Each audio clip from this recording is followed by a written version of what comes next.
গারুলিয়ার ভাঙন পরিদর্শনে ব্যারাকপুরের সাংসদ অর্জুন সিং কাঙালিঘাট এলাকা পরিদর্শন করেন এবং সেচ দপ্তরের কাজে খুশি নন সাংসদ। গারুলিয়া ভাঙন পরিদর্শনে ব্যারাকপুরের সাংসদ অর্জুন সিং। আমাদের সঙ্গে রয়েছেন আমাদের প্রতিনিধি অরুণ, আরো বিস্তারিত বলবে। অরুণ, গারুলিয়া ভাঙন পরিদর্শনে ব্যারাকপুরের সাংসদ অর্জুন সিংকে কাছে পেয়ে এলাকা বাসিন্দারা কি বললেন? দেখো, গারুলিয়ার কিন্তু যে ভাঙন, কাঙালিঘাটে যে ভাঙন, সেটা কিন্তু দীর্ঘ বছরের সমস্যা।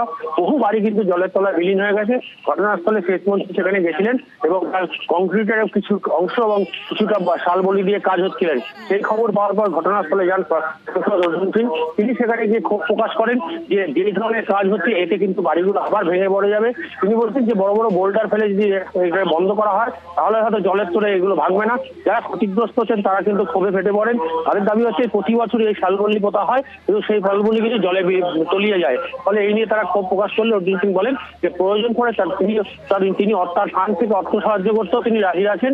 কিন্তু এই ঘটনায় এলাকার মানুষ আপাতত কাজ বন্ধ রয়েছে। পৌরসভার যিনি চেয়ারম্যান রয়েছে নবেন দাস, তিনি কিন্তু বলেন যে আপাতত একটা আলোচনার মাধ্যমে বসে পরবর্তী কর্মসূচি নেওয়া হবে। কারণ এই ঘটনায় মানুষ কিন্তু মেনে নিতে পারছে না। কারণ প্রতি বছর আমরা দেখেছি, প্রতি বছর বর্ষার আগে কিন্তু যেমন শালবলি পোড়া হয়, বর্ষা সমস্তটা ভেঙে পড়ে যায়। এই টাকাটা জলে অপচয় হচ্ছে বলে দাবি করেন সাংসদ অর্জুন সিং। একেবারে ধন্যবাদ। আমাদের সরকারের সেচ দপ্তর এখানে কিছু কাজ করছে, কিন্তু যেভাবে কাজটা হচ্ছে সেভাবে ভাঙনটা আটকাতে পারছে না। ওই নেটের মধ্যে বোল্ডার দিয়ে আপনি দেখবেন বম্বেতে বা যেখানে ওই বড় বড় পাথর দিয়ে দেয় তখন কিন্তু ওই কাটানটা বন্ধ হয়ে যায়।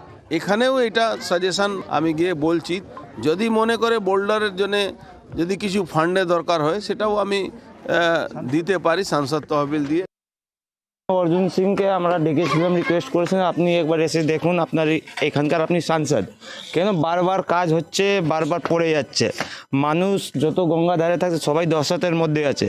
আমাদের সাংসদ চেয়ারম্যানের সাথে কথা বলে আমাদেরকে বলেছেন কি তোমাদেরকে একটা থাকার জায়গা দেব, আর যেই কাজটাও হচ্ছে বাইরে বোল্ডার ফেরা হবে, আর এইবার যা কাজ হবে ভালোভাবে কাজ হবে। বোল্ডার ছাড়া এটা রাখা যাবে না। তা উনি বললেন যে আমার মনে হয় কাজটা আপাতত বন্ধ করে ইঞ্জিনিয়ারকে ডেকে জিনিসটা দেখানো, বোঝানো। আমরা আগে নিজেরা কাউন্সিলর নিয়ে বসি, আমরা আলোচনা করে নিই, আমরা সেচ দপ্তরকে জানাবো, মাননীয় মন্ত্রীর কানেও ব্যাপারটাকে দেব। মাননীয় মন্ত্রী সাহেব অনেক আশা নিয়ে এই কাজটা করেছিলেন। তা আমরা আগে আলোচনা করি, এমপি সাহেব যে কথাটা বলছে সেই কথাটা আমরা আলোচনা করব, দেখা যাক কি। বলেছেন যে আমি আমার নিজের পয়সায় বোল্ডার ফেলো, কিন্তু ওরকমভাবে তো বিক্ষিপ্তভাবে করা যায় না। বরঞ্চ ওই টাকাটা যদি বাড়ি শিফটিংয়ের ক্ষেত্রে উনি দেন তাহলে আমার মনে হয় মানুষের সুবিধা হবে।